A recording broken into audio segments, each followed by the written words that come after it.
1981, Barry Sheene was a man who enjoyed all the trappings of success. The ex-world champion lived in a manor house on a 23-acre estate on the Surrey-Sussex border.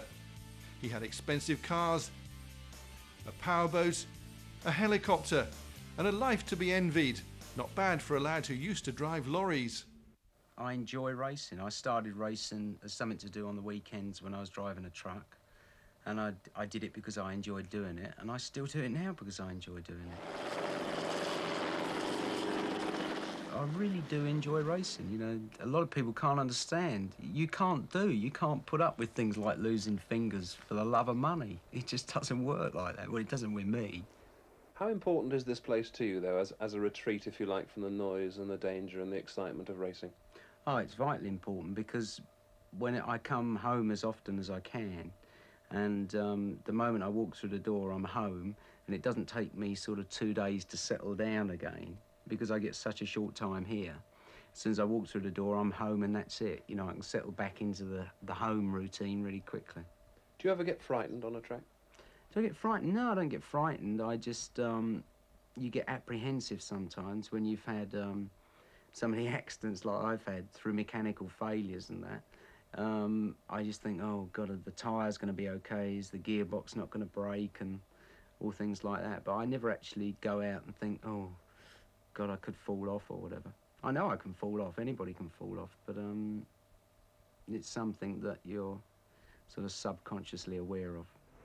Sheene was always a man adept at catching the eye of the cameras, but he had the talent to back up his self-confidence, as we see in the first race of the 1981 World of Sport Superbike Challenge. Well, any second now, the lights will be changing from red to green, and the 16-lap race will be underway. A distance of 31.34 miles, and they're away. And the charge of the Light Brigade, it looks like Rocket Ron Haslam, number 2, and Mick Grant, number 10, have made good starts. But number 8, Cork Ballington. And there's number 30, the sit-up and big model of Wayne Gardner. Rocket Ron Haslam with a big Honda going outside Corky Ballington. Mick Grant well up there, and Wayne Gardner tucked in 4th place. Into Redgate Corner, a second gear corner at round about 80 miles an hour. It's still Haslam from Ballington, and Gardner's in there in 3rd place. Around Hollywood, Craner curves down now to the old hairpin. And Ron Haslam it is and Ballington goes through on the inside, and there's the rest of the field. Number 1, Kenny Roberts, a slow start for him, but starting to move through now, and Randy Mamola's right with him. It's Cork Ballington on the 500cc Kawasaki, double world champion in 78 and 79 on 250 and 350 machines. Now he's in the big ones. Wayne Gardner's there, but it's Cork Ballington that's holding the lead as they come up now to Copper's Corner on this first lap, a 16-lap race. Ballington around safely on that new Kawasaki. Ron Haslam is in there, Wayne Gardner, and that looked like Barry Sheene moving up through the field as well as the rest of the field stream through now. But Ballington, as they come under the bridge, opening up a fair gap into the chicane where they drop down to about 45 miles an hour. Ballington is through. Cork Ballington, the South African double world champion, out now for a 500cc world championship. And there the field stream by at the end of lap 1. Cork Ballington still leading. Number 2, Haslam was 2nd, Barry Sheene was 3rd, Gardner followed by Graham Crosby, and in 6th place with number 18, Graham Wood at the end of lap 1. But Ballington really opening up a gap here, and now it's Ron Haslam in 2nd place who's under pressure. That's Ballington, number 8, with the 500 Kawasaki, the race leader on lap 2. A quick look over his shoulder as he disappears under Starkey's Bridge. And we're told that Roger Marshall, runner-up in the championship last year overall, is out of this particular round. Disappointment there for Roger Marshall, but not for Cork Ballington.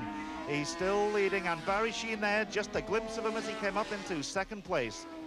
Desperately wanting to win the 500cc World Championship back this year. He won it, remember, in 76 and 77, and he's after it in 1981. Chasing now Cork Ballington.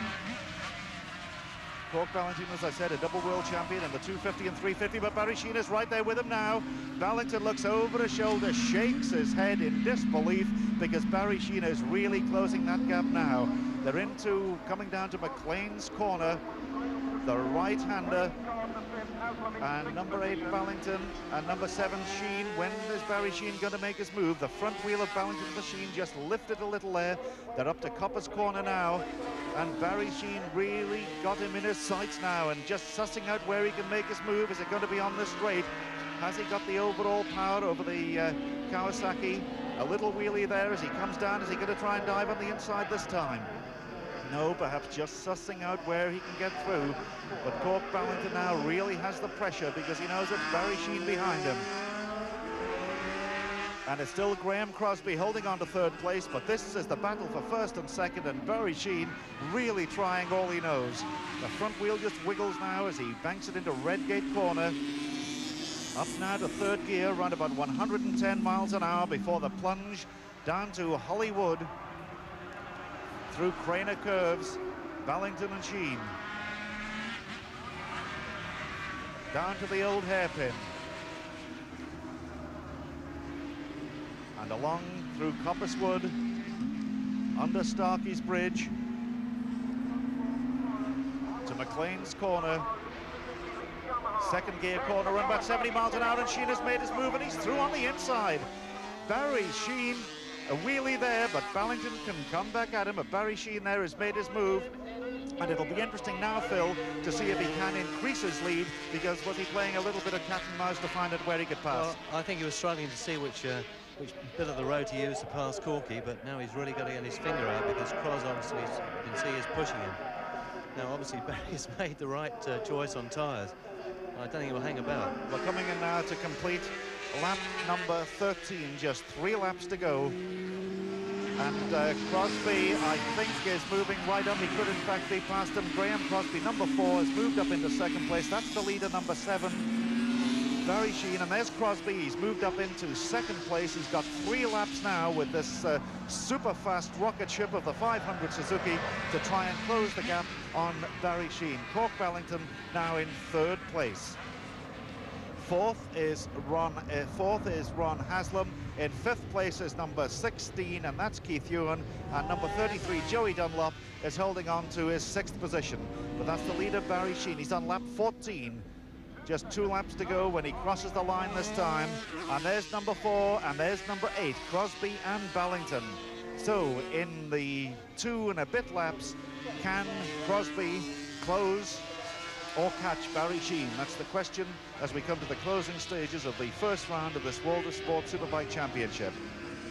Barry Sheene changing down through that gearbox, blipping the throttle, just getting the angle of his body and the machine right through the chicane. And this is lap number 14 he's completing as he crosses the line.